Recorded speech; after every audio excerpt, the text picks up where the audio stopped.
o'clock. We can get going.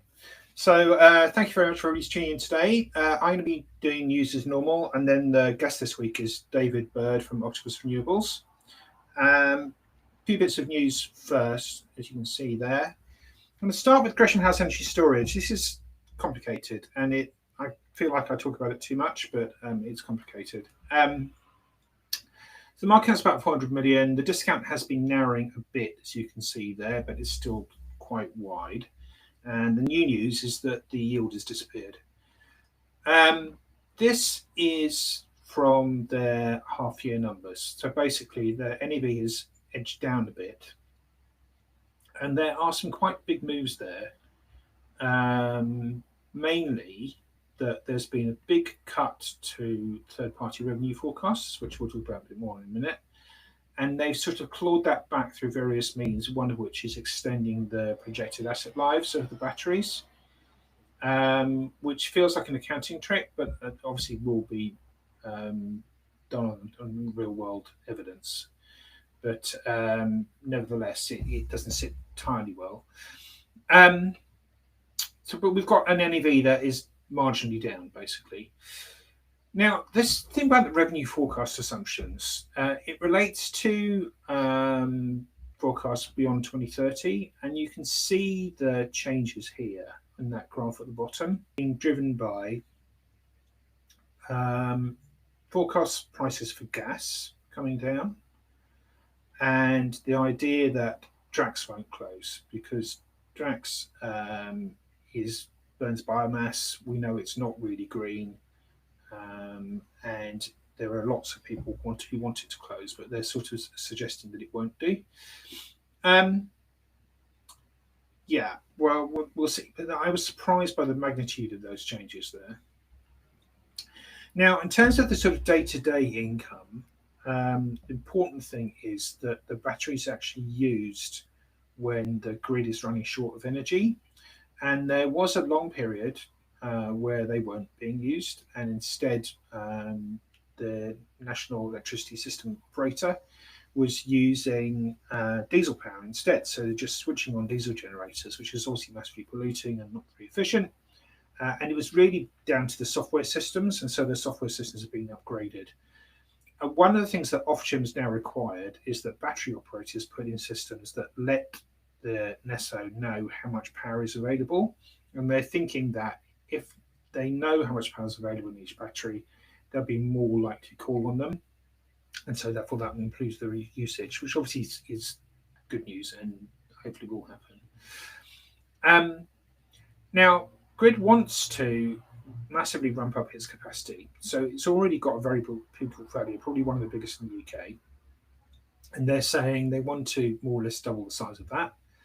And part of the way they're going to do that is by extending the duration of the batteries in the portfolio from 1 hour to 2 hours, and that means uprates, which needs investment. And they think they can get there by 2027-28.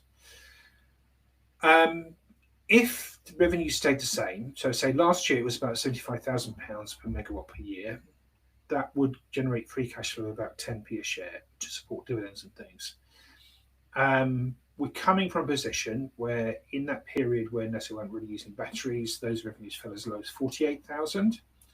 But they've done a whole load of deals, basically ensured their income so that that's now capped at a floor of £50,000. And they're paying money to do that. So there's quite a big chunk coming off their revenue to get this done. And we've talked about that before on the show. And they're saying, well, there is a possibility that we get up to £90,000 a year in 2028 for 2 hour assets. So it's third parties. Now, if we go back now to the chart we just looked at, I don't see that on that chart, do you? So I'm not sure where that's coming from, but nevertheless, that is what they're saying. The helpful thing in terms of getting this done is that the prices for batteries are coming down. So $115,000 per megawatt hour in 2024 and still coming down. And a lot of it is coming from China. The US is slightly hamstringing itself by saying the batteries need to be produced in the US, and that's all more expensive, but they're not that fussed about doing this anyway. But here in the UK, as long as we keep importing these Chinese batteries and the prices are still coming down, then this all makes sense. And because it's saying we can see the upside from this, we want to get on and do this whole 3-year plan that we've got. But it's very tight on cash. So we'll talk about its refinance debt in a second. But they're basically saying we don't want to pay any money out of the company if we can help it. So they've already cut the management fee. And again, we talked about that before. They're now saying they want us going to pay negligible dividends, just enough to keep their investment trust status. So 0.11p this year, 0.25p next year.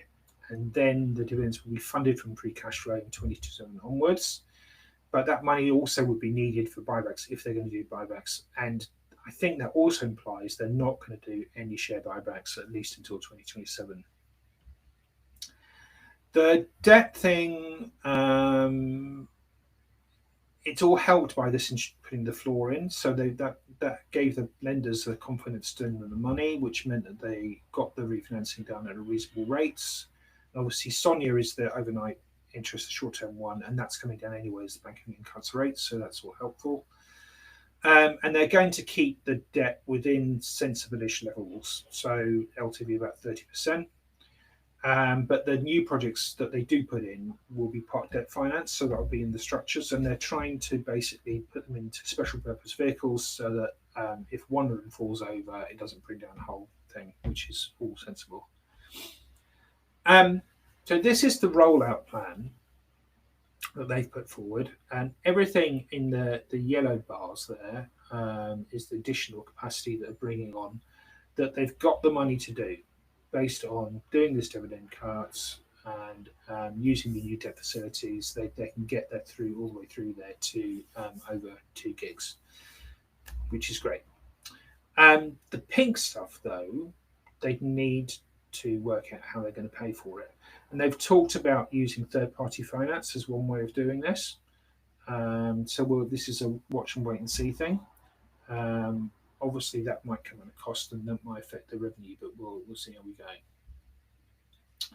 Now, the thing that worries me is you've seen that enormous shift in the forecast revenues. One thing that's mentioned in the interim report here is that the government is trying to find ways of incentivising storage providers to provide 8-hour projects. And it says Grid is looking at this opportunity. We're basically then, it's a whole new ballgame in terms of investment, and how they finance that, we don't know. And would they be able to take advantage of this, we don't know. I do worry there are a lot of unknowns in all of this. And I kind of coming to the conclusion that this discount is justified, and especially we're not going to have any buybacks, not going to have any dividends. I don't really see where the share price upside comes from in the short term. When I say short term, I mean the next couple of years. So they're going to have to work hard, I think, to convince investors to stick with them. Mansion London, another one on a big discount, obviously has been doing extremely well. Now, the blip that we had is now looking like a blip in terms of what happened in 2025 and more to the point, what happened in 2022. So there was a big pullback in the NAV in 2022 as people sold off growth stocks. They come back, clawed all that back. We had Liberation Day and the impact of that, massive great fall off again. We've come back from that. So basically this thing is volatile, but it is delivering on terms of generating a higher and higher NAV. But what we've seen is this widening of the discount. And that, I think, is only, again, going to get worse unless people will buy into this story. The numbers are very good. So this is on the back of another good year in 2024. So, so to have 30% increase in the NAV is obviously very good. There is no real sensible benchmark for this. Nasdaq is probably a lot more sensible than the old benchmark, which is MSCI UK, which they've got rid of, I think, because MSCI was trying to charge them money to use it. So at the moment, it hasn't got a benchmark, not officially, but I think we can still say that this thing is doing very well. The reason, obviously, that people are wary of it is the concentration in the portfolio. So you've got 64%, it's almost 2/3 of the portfolio, and two stocks there, Nvidia and Microsoft. And I get the argument for why people say, because it's one that I've used myself, you've got to think about the concentration risk when you're thinking about whether you want to make an investment in Manchester and London. It's a real thing. But the other thing is, um, most of us could probably go out and buy those two stocks ourselves. So why do we need to pay somebody else to do it? And I think that is a factor too. And I think the most interesting thing with this is going to become when they decide that Nvidia and Microsoft are not the two best ways to play this, that there are other things to invest in and that deserve a sort of a bigger percentages, and what happens to the portfolio then and how it performs then. I think that's the sort of question mark maybe. But yeah, let's not knock it. It has been doing extremely well. So to try and keep the discount down, they have been buying shares, and the manager's also been buying stock too, and has built up a sizable position now, so that the free float is getting down towards the 35% limit where it would struggle to be classified as an investment company. And if it loses that status, that changes everything around the tax, and that obviously would not be good. And so the board suspended buybacks for now. And they've also said that the insiders, the sort of people that affect the free float, won't make any more purchases.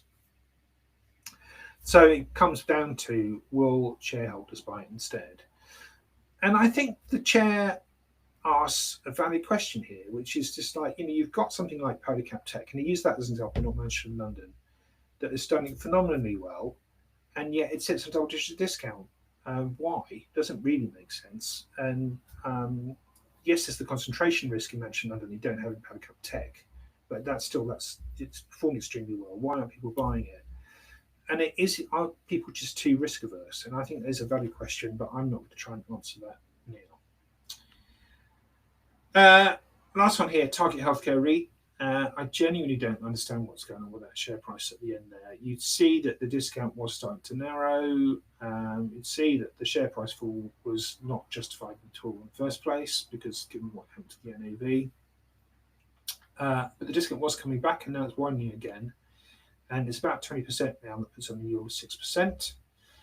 And they've just done this deal where they've sold 9 care homes for 86 million quid. It's a big chunk of the portfolio. They've done it at a big premium to the carrying value, net asset value. It actually de-risks the portfolio because they've cut exposure to the largest tenant. They've done it at a yield of about 5.24% in terms of the valuations that they've sold on that. It's tick, tick, tick, really, in terms of buying things, turning them around, and selling them on again. They really to demonstrate you can do that. They've also put new debt facilities in. That's quite a busy slide, so I'll let you just look back at that another time. But the basic message here is part of the reason why people were wary of it was because it secured some very cheap debt when that was available, and then people knew they were going to have to refinance that. But having done this, it seems to have been done at reasonable rates, so the weighted average cost of debt hasn't gone up by very much. They've got a facility to fund new acquisitions if they want to. And they've got a whole bunch of stuff that they could buy and are looking at buying. So, and this, given they sold this at 5.24, the new stuff comes in at 6, and then they can work to try and improve that beyond there. So the first deal of those is done in November. So what I'm kind of saying is this is doing quite well, really, and it doesn't really make sense to me that the discount is widening. That is enough from me. We are now going to bring in David, and I'll let you tell them about Octopus Renewables. So you should be able to move the slides now, Dave. Right, thanks, James. And yeah, good morning, everybody. I will take you through the really interesting bits of the deck here. And yeah, for just an introduction for those who don't know who I am, my name's David Bird. I work for Octopus Energy Generation. We are the fund management business that sits within the Octopus Energy Group, and I'm one of the managers of Octopus Renewables Infrastructure Trust. We call that ORIT, so I'll use that shorthand for now. That's also the ticker. So ORIT launched now coming up to 6 years ago, so in the latter part of 2019. And we launched with what we see as a key differentiator between us and the quite wide range of other renewables investment trusts that are out there in the market, and that is diversification. We see ourselves as the only genuinely diversified investment trust of meaningful scale in the space. And when we're talking about diversification, we're particularly focused on geographical diversification. So we have assets in 5 countries across Europe, and then also technological diversification, and with a particular focus on having both wind and solar generation assets alongside other complementary technologies. So over the past 5 and a bit years, we've built a portfolio of almost 800 megawatts of operating capacity across 40 different assets, including our developer stakes. But it's not just the diversification that we think sets ORIT apart from the peer group. We also have the benefit of access to the large team within Octopus Energy Generation, around 150 people who are not just people with finance backgrounds, but include a lot of engineers, people from renewable energy developers, wind turbine manufacturers. And that's really important when you look at the other key piece to ORIT's mandate, which is delivering more than just the attractive income that you can get from renewable assets, but also delivering additional capital growth. And we do that by investing into projects at a slightly earlier stage than most of the peer group, bringing assets through construction and even backing the developers who are doing the permitting and design work to get projects to a ready to build stage. And those developer investments are particularly interesting because they give us really attractive optionality. So the developers that we back, we have the right to decide which projects coming through that pipeline we might want to build, and so are therefore able to access projects without having to go through competitive auctions, but also have the choice to sell them into the market if we choose. And we do all of this through an impact lens as well. We embed ESG and impact principles right through our process, making sure that we're looking after the communities and the environment around the projects that we build.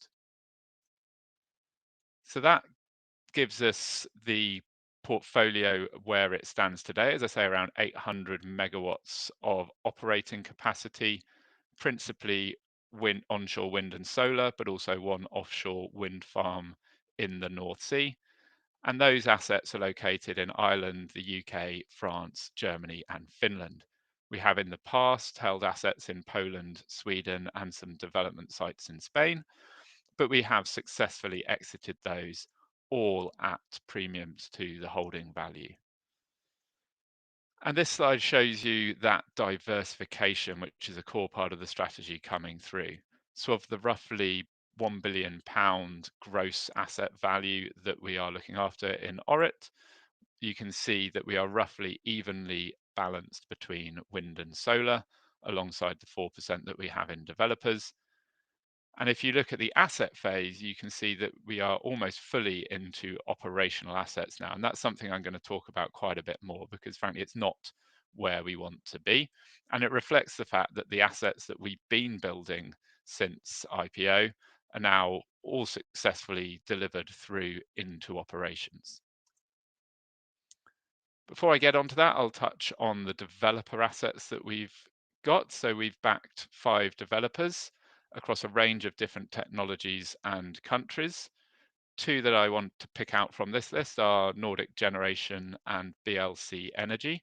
So these are both developers focusing on onshore renewables. Nordic Generation are developing solar and wind projects in Finland, and BLC are developing solar projects with co-located battery storage in the UK. And these are both developers where we've committed additional follow-on funding during the course of 2025, reflecting the positive progress that they've had with their pipelines. And there are assets coming through from those developers that we would hope would reach ready to build status in 2026.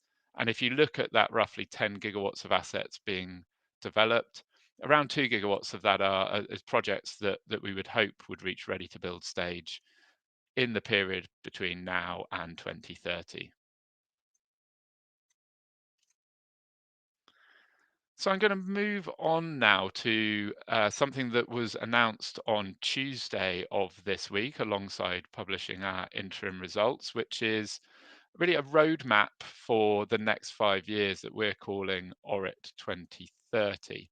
And this really recognises that there's significant challenges in the investment trust space at the moment, particularly for renewables. I'll touch on that in a bit more detail in a second.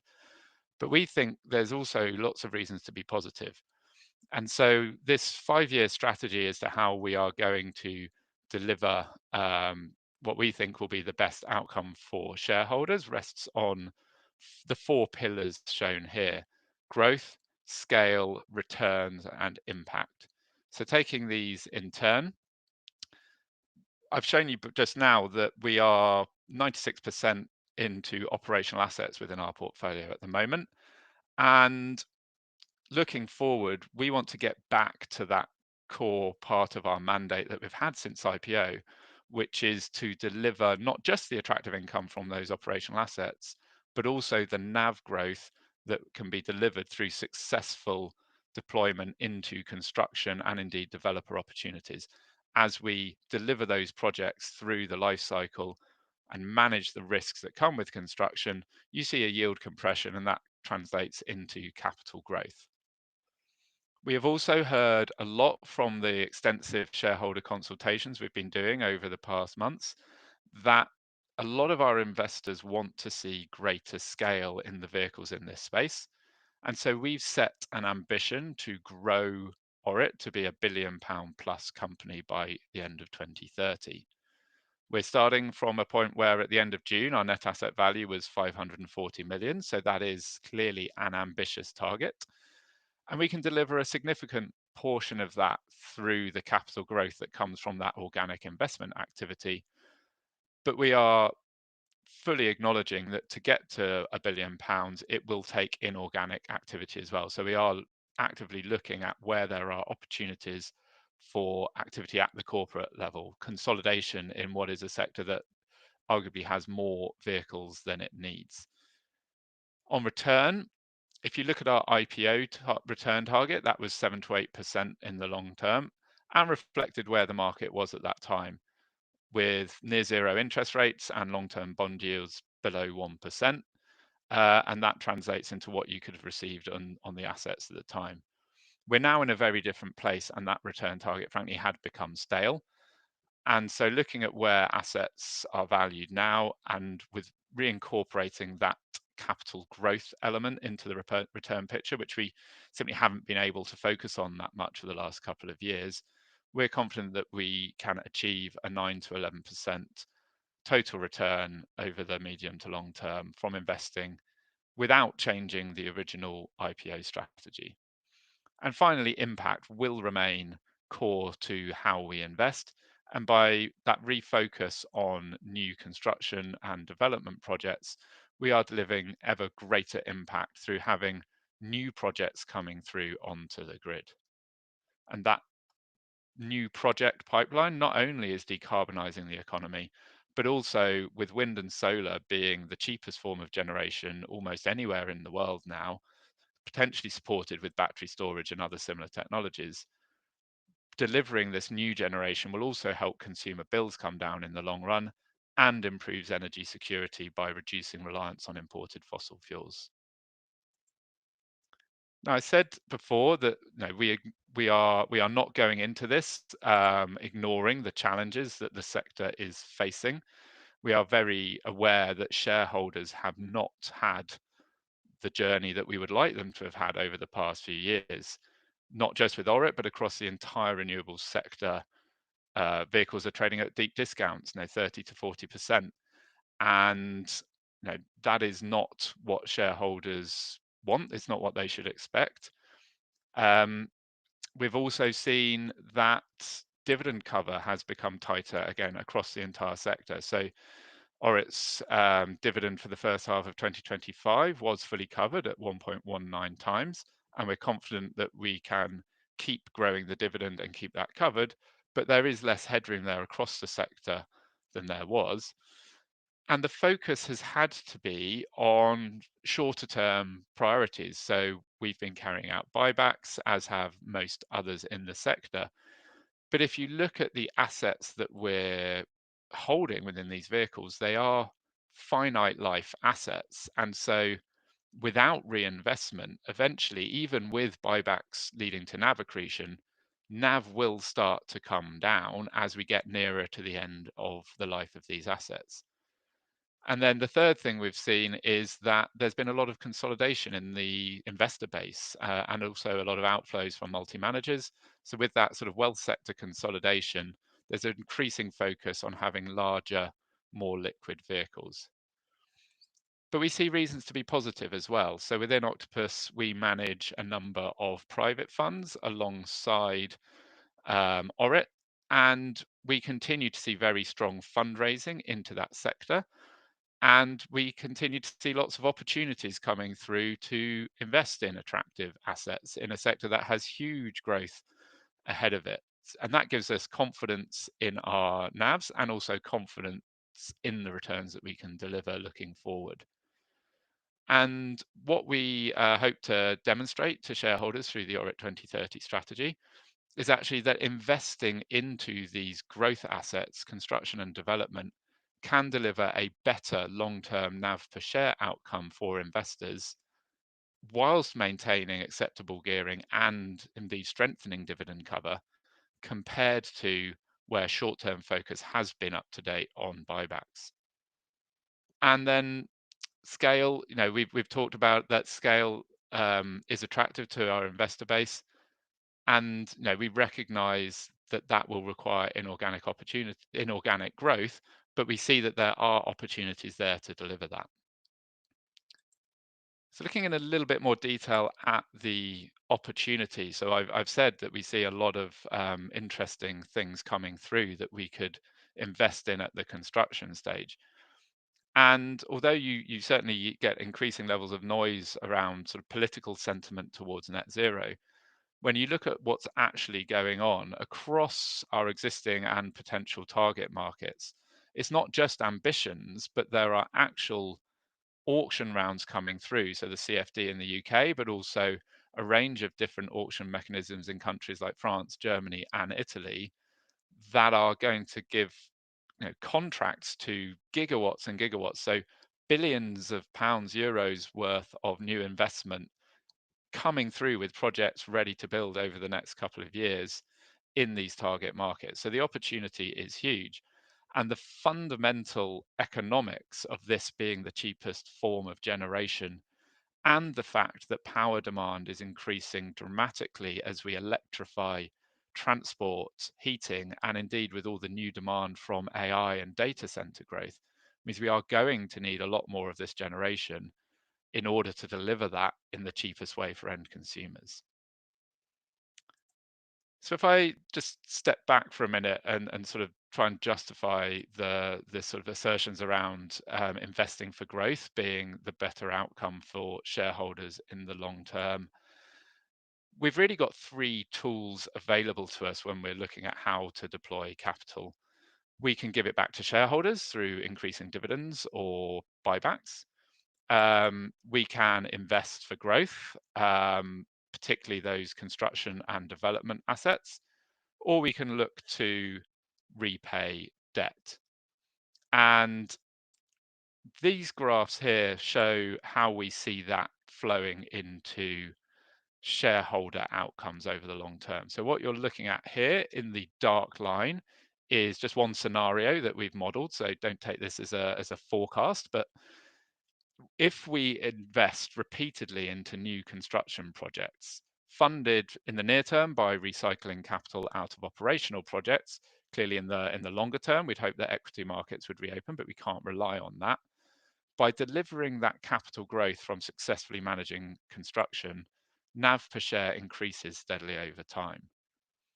In contrast, if you look at the pink line, what we're showing is let's assume that we do a similar volume as we might invest into construction in 1 year into buybacks.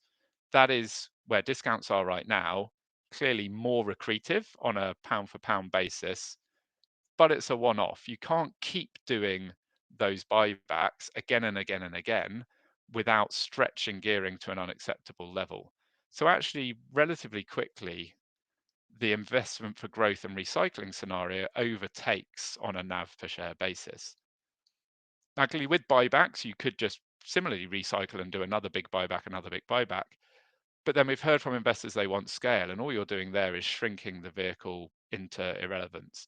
And actually, you'd be better off going through a managed wind down scenario. But we've seen others in the sector trying to deliver that at the moment, and it's not straightforward to do quickly and in a way that protects shareholder value.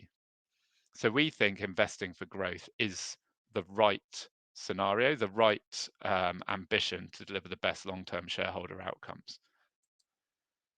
So how does that sit with what we've already said about 2025? So I've talked about how our return target was out of date. That's 7 to 8%, just hadn't been updated since IPO. And so we'll now be looking at delivering 9 to 11% over the medium to long term. Importantly, that will keep the existing level of dividend and grow it from there, but we will be adding on that element of capital growth that comes from refocusing on the construction and development activity. Again, in 2025, we committed to increasing the share buyback program to 30 million. Around 23 or 24 million of that program has been used to date. And that has delivered NAV per share accretion, but it simply hasn't had any meaningful or lasting effect on discount to NAV. And that's true across the entire sector, not just us.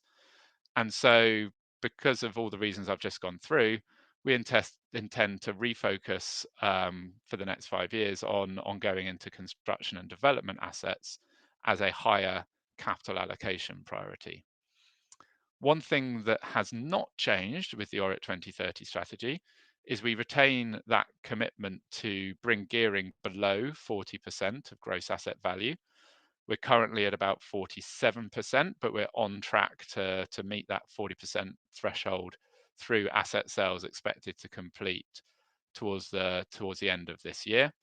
So looking forward, we will be willing to take gearing above 40% on a temporary basis using short-term facilities in order to access those construction opportunities ahead of recycling, but then recycling to make sure that we anchor long-term gearing below 40% consistently. And the ORIT 2030 clearly delivers that greater impact from the new construction projects. So this slide gives a sense of how the portfolio composition should shift as we implement this strategy. So right now we're about 96% in operations.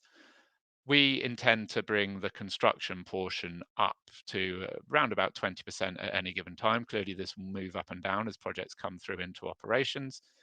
And we're also retaining the existing 5% limit in our investment policy for developers. And in terms of technology, again, we don't expect to see dramatic changes here. We have always had a focus on being diversified between wind and solar. And our approach to diversification is becoming ever more data-led, looking at where putting different technologies together in the portfolio can offer the greatest dampening of volatility through having anti-correlated cash flows. One area that we do see an opportunity to increase exposure from the close to zero that we have at the moment is battery storage. Particularly if you look at the projects being developed at the moment, pretty much any solar project that's being pursued by our developers will have space for co-located batteries as part of its planning. And we do see for a lot of assets having weather variable generation and storage together in the same market is likely to provide some natural hedges within the portfolio that we think means it's a sensible thing to add in, but we will maintain that limit for non-wind and solar technologies in our portfolio of 20% of gross asset value. So to sum up before questions, we are very mindful that shareholder experience over the past 2 or 3 years has not been nice. No, it's not been what we would hope for. But we remain confident in the quality of the assets and that our assets are fairly marked. We do not see that discount to NAV as reflecting anything close to the reality of what these assets are worth.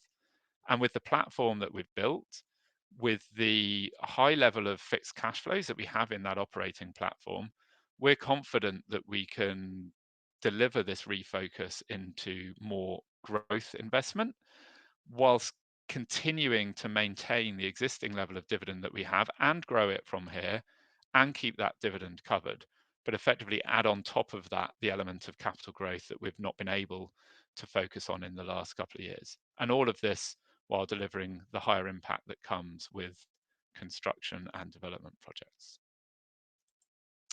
So that's that for my presentation. And yeah, interested to hear any questions that people have. Brilliant. Thank you very much, David. Very interesting. And there's almost sort of two halves to this, I think. So what we'll do, I think, is we'll do the sort of little picture things first. So the questions around individual assets and results and things. Can you explain why you exited Spain to start off with, please? Yes, there's sort of two bits to that. There's the sort of assets and opportunity specific bit, and then the broader market bit. So we had back in, I think it was 2020, entered into a transaction where we had the right to build some projects in Spain when they came through to ready to build. I think it's fair to say it took the developer longer than expected to get them to that ready to build stage. And by the time that happened, we were into the post mini budget period, and the ability for us to fund those projects would have required, we weren't going to be able to issue equity to do it. We would have had to have bought in more debt, and the returns available on those projects would not have justified pushing gearing to the level it would have taken to actually take them forward. Alongside that, the sort of commercial leverage that we'd managed to get in as part of the initial deal meant that we were able effectively to get the developer to buy them back for us, buy those rights off us at a profit. So we recognised a gain on the sort of the amount we had committed, and we're able to get out of that without having to stretch gearing. I think one of the more sort of market-based reasons as to why the returns didn't make sense to us at that time compared with what the developer might have been able to achieve selling it to someone else, and therefore were willing to sort of buy us out, is around that time in say sort of 2023, early 2023, I think it was, there was quite a divergence in the range of forecasts for long-term solar sort of captured power prices amongst different advisors in the market. And we were very much at the conservative end of which advisors we were choosing at that point, and there were other people out there buying on what must have been much more ambitious forecasts. And so with our revenue assumptions, the projects just didn't deliver a high enough return. And what we've seen happen since in the Spanish market is the amount of money that a developer can achieve by selling a ready-to-build project has come down a lot, because everyone's power price forecasts, particularly in the medium to long term, have come down. So I think even the ones we had have come down, but the ones that were much higher have sort of come down further and faster. So the speed at which solar has been built in Spain and what that's done for the price of the power you can sell in the middle of the day in summer in particular has meant that those projects are just less valuable than people assumed. Okay, that would make sense. Thank you. Maybe it's to sort of illustrate how things work. Can you talk us through the Irish Town Solar Project? Because it's something that you ran relatively recently. So without you don't have to go to exact numbers, but just sort of give us a ballpark as to how the whole thing works, please.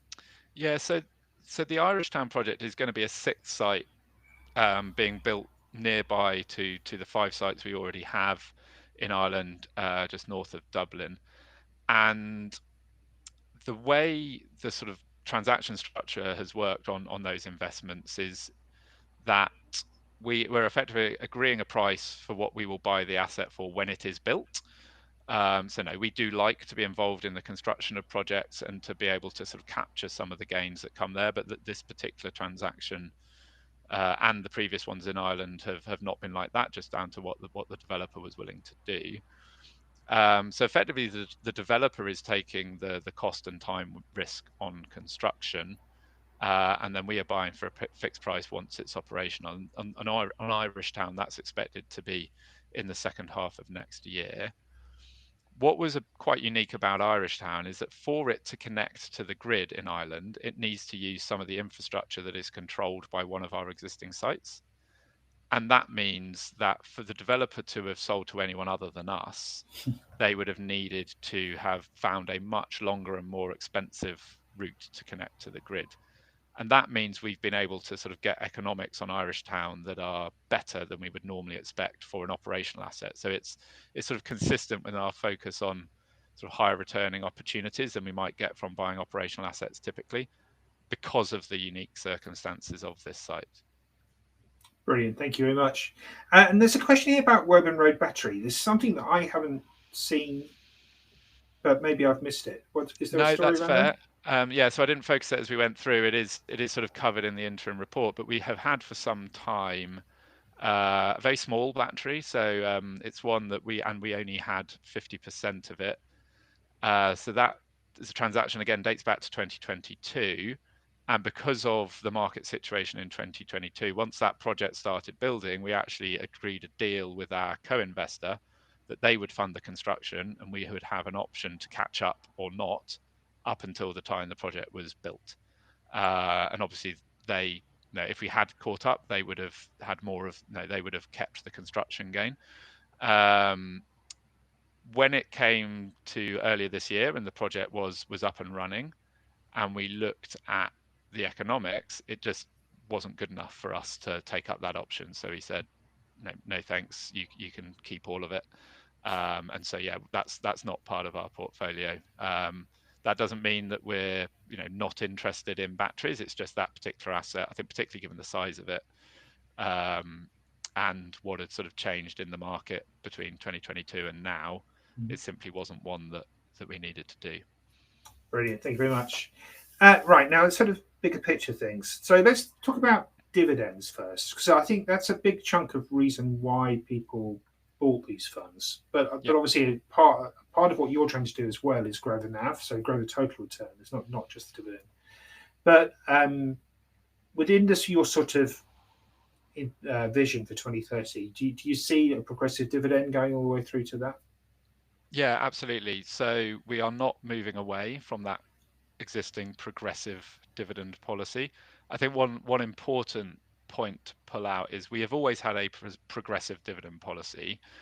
In the last 4 years, we have grown the dividend in line with CPI, but that's always been a sort of year-on-year choice. There's never been any formal inflation linkage in the policy.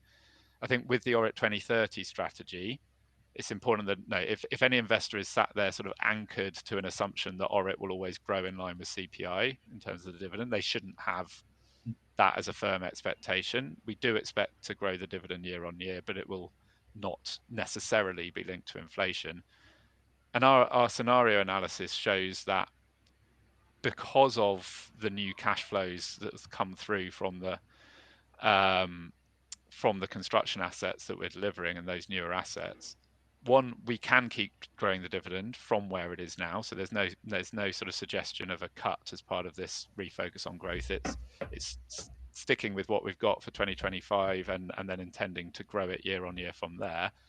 And the intention is that it will remain fully covered. But not only that, is when you sort of we went through that in a bit more detail than we've got time for today, but I think the slides are on our website from our capital markets event earlier in the week. If you look out a bit further and look out into the sort of early to mid 2030s, when some of the older subsidized assets come off their subsidies, we think our strategy actually makes the dividend growth more resilient over that sort of 8 to 10 year time horizon than the alternative, because those projects are going to see quite a dramatic reduction in their revenue. They will also have seen a lot of their debt service paid off. So no, there are offsetting things, but no, our scenario analysis shows that actually with this strategy, dividend cover looks stronger in the mid 2030s than it would have done if we'd have just effectively sat on the existing assets. And in the time, over the next 5 years, it's also, a growing dividend and maintaining cover. Yeah, okay, that all makes sense. Thank you. I think it's important to explain to people that this sort of ending of revenue, wind subsidies, and that sort of thing, it's all baked into the NAVs already. It's not something that's going to come as a surprise down the line. Yeah. Cool. So, big picture then. Obviously, ideally, you'd like to be able to take something over. Do you have an idea for what sort of thing you'd like to do? I mean, there are a lot of cheap assets out there, just listed as well. Is it just sort of like a friendly merger type deal, or do you think you could end up doing something more aggressive? So, yeah. So I think if you look at what's on our minds when we talk about that sort of inorganic element to the scale ambition, in order to deliver that, we want to be using ORIT shares as currency, not cash. If we're using cash, it's not actually scaling the vehicle; it's just stretching gearing. Mm-hmm. And the most obvious place where there is a sort of established route to how you do that is in the investment trust world. So that remains the most obvious route to that inorganic growth, is consolidation within the sort of renewables and sort of nearby adjacent investment trust sector. We're not pretending that that's straightforward, because we are on as deep a discount as the peers. So there's no obvious sort of arbitrage there that makes that easy. But if you listen, and we spend a lot of time talking to our larger shareholders and try and give opportunities for everyone to sort of communicate their views as well. Investors are rightly sort of fed up with how the world's been for the last couple of years, and so it's very hard to imagine that over not even a 5-year period, but 2 or 3 years, if not less, that the status quo can remain. There have been a few exits starting to come through, but there are still quite a lot of vehicles in the sector, all of which are trading on deep discounts. So something has to change. And I suppose the other piece to it is we see that ability to deliver growth and to refresh the asset base is really important for the long-term viability of this sector. And within ORIT, we have already overseen the construction of 500 megawatts of new construction capacity. Within our broader sort of fund stable at Octopus, we've delivered somewhere between 2 and 3 gigawatts of new construction over the past sort of 15 years or so. So we think we're very well placed to be able to deliver a resilient sort of strategy for the future, and so hopefully can be a consolidator. I think, again, we're not pretending it's going to be straightforward or happen overnight. And the other piece is we will have to be very clear with investors as these kind of opportunities come through what our plan is. Because if you look across the universe, there's not many vehicles that you could just put together with ORIT without shifting our diversification around away from where we'd like to be. But again, we've shown in the past that we can sell assets well. We should have more evidence by the end of the year of that as well. And so we think investors should be willing to consider mergers that maybe leave us a bit overweight one country or one technology, provided we can communicate clearly how we're going to bring that back into balance quickly. And I think finally on that, we are sat with private funds as well, so there may be opportunities to have joint processes where there is cash, if there are assets that our private fund would like, that would also help the diversification. But this is all going to be needing a lot of work and probably more failures than successes along the way. But there's enough out there and enough investor demand for it that we think it's deliverable as part of this 5-year roadmap. Brilliant, thank you. This recycling the capital thing is a theme that I keep hanging on about, but seems to be really slow progress in the sector. That you do have these mature assets with very predictable cash flows, especially with the subsidy side of things. They ought to be snapped up by pension funds and the like. Why isn't this happening already? It's a good challenge, and no, we have delivered asset sales, but it is harder to sell into the current market than it was a couple of years back. Um, I think part of that is that a lot of, particularly for UK assets, the investment trusts were just a big part of the buying universe. Yes, we do manage money for some pension funds that hold assets like this, but some of those pension funds used to hold these assets as a bit of a effectively a bond proxy, Mm.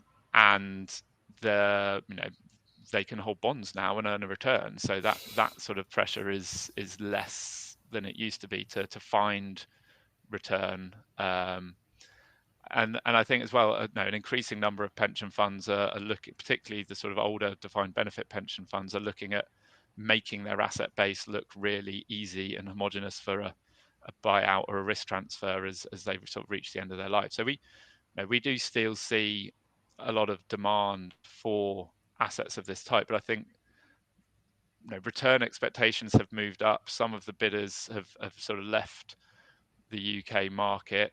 We're still seeing maybe sort of Far Eastern buyers who are interested in the assets. We are still seeing pension funds who are interested in the assets, but there aren't as many people out there who are willing to accept a sort of 7 to 8% return on operational assets. They need that little bit extra, and so that's perhaps why particularly the UK asset sales are not coming through as quickly as some might have liked. Okay, I think fair enough. Thank you. You've mentioned in that presentation about the gearing level. So, and maybe taking it up briefly for if you can find a way of bringing it back down again. What is a sensible level of gearing, do you think, for this portfolio? Sorry, I might have nudged your slides there. That's all right. Doesn't hurt The to have it up. People need to read it. the So yeah, I think there's two bits to that. So if we held the portfolio we have within ORIT in a private fund where the investors were pure sort of IRR driven investors, the level of fixed cash flows that we have means that we could have significantly more gearing than we do. These are assets with contracted revenues going out quite a long way, and it would not be unusual to see 60% gearing on assets like that. But that would not be consistent with paying out a significant component of the return as income and maintaining that as covered. So that's why our sort of long-term policy limit is 40%, is it reflects partly just the investor base and their sort of particular sentiment around gearing, but also the fundamentals of how we're paying out that return. If you want covered income, you can't have quite as much gearing unless you take on a lot of refinancing risk by having purely non-amortizing debt. Mhm. Um, and so, that's why we say anchor below 40. But because we're confident in our ability to recycle, provided that your short-term debt is not so short-term that it matures before a realistic sort of recycling timeline, bearing in mind that yes, sales processes can take 12 to 18 months. So you've got to keep an eye on the maturity of your short-term debt, but we think the asset quality allows us to have that flexibility to move temporarily above 40 and then bring it down. The right level, and that will evolve again depending on the revenue mix. So if I look forward 5, 6, 7 years, we will need, and again, we have a track record of doing this with corporate PPAs, but we will need to keep adding contracted revenues going further out in order to maintain the same level of gearing. But we've done that on two of our wind farms, one of our solar farms, actually three of our wind farms. So yeah, we've got a good track record of putting those longer term contracts in place. If you think about, I suppose you've got a much broader use case because a lot of these things are just UK and you're Europe. Is there a sense that what can you give us an idea of how much more renewable energy and storage and stuff is needed to stick on those grids, please? So a lot is the short answer, but for certain technologies, potentially not as much as is already in the pipeline. Mhm. So, I had a slide actually with some of the sort of ambitions for the UK. I might be able to find that one again. I'm just messing up the system, but sorry, sneak preview there. So yeah, so these numbers here, 30 gigawatts more solar by 2030 in the UK. That is a huge amount compared with, I've lost track exactly where the numbers are today, but it's not as much as that, I don't think. 13 gigawatts of onshore wind, that's not a doubling necessarily, but it's a lot more. So there's a lot more that's needed, even if sort of political ambition for particular target dates gets shifted. Just the sort of the economic necessity and the shift, just because they're better, and again, so the shift to electric cars and things like that, even if targets are changed there, they are just better. And we do see this sort of shift to an electrified economy happening, sort of irrespective of sort of political dynamics. So there's a huge amount that's needed. There've definitely been times. So if you look at, for example, the number of battery projects in the queue for a grid connection in the sort of GB system, there's a lot of stuff in there that will probably never happen. And the system is going through a process now of sort of chopping out dead wood from that grid queue. But so I think when we're looking at our developer investments, we have to be very, very sort of careful to make sure that we are targeting the right sort of projects in the right places where we can be one of the ones that is needed. But for the sort of construction side of things, the things that are going to be built now over the next few years are absolutely things that are needed. And then as you get a bit further out, we are still going to need all of that generation. And you've got projects that are going to start coming towards the end of their lives that need repowering. And some of the work, again, we had some slides on this in our sort of bigger deck as part of the capital markets event, that actually it may make sense economically and for the sort of broader system efficiency, to start repowering some of those sites when they come off subsidies at the end of 20 years rather than waiting for 30 or 40 years. Mm-hmm. And none of that's in our NAVs at the moment, but if it does make sense, we'd expect it to be NAV accretive. So it's something we're already starting to do work on, is looking at where, if certain markets are looking a little bit saturated by the early 2030s, which is an if, there's still that value add that we can deliver through repowering, through hybridization, and other sort of enhancements. We're not expecting it I'm not expecting in my career to get to a point where there isn't a huge pipeline of new projects of this type that need funding. Brilliant. Thank you very much. That's a good place to end up, I think. Really good, very interesting, and it's good to sort of think about the kind of long-term future of this, because people get fixated on the short-term stuff. There is the very important disclaimer slide again, so make sure people see that. But thank you for your time today. We will be back next week, and we have only a few more days left to vote in our Investors' Choice Awards. So that closes, I think, on Tuesday next week, so 30th September. So if you haven't voted, please do so. But have a good weekend. Thank you again, David, and we'll see you next week.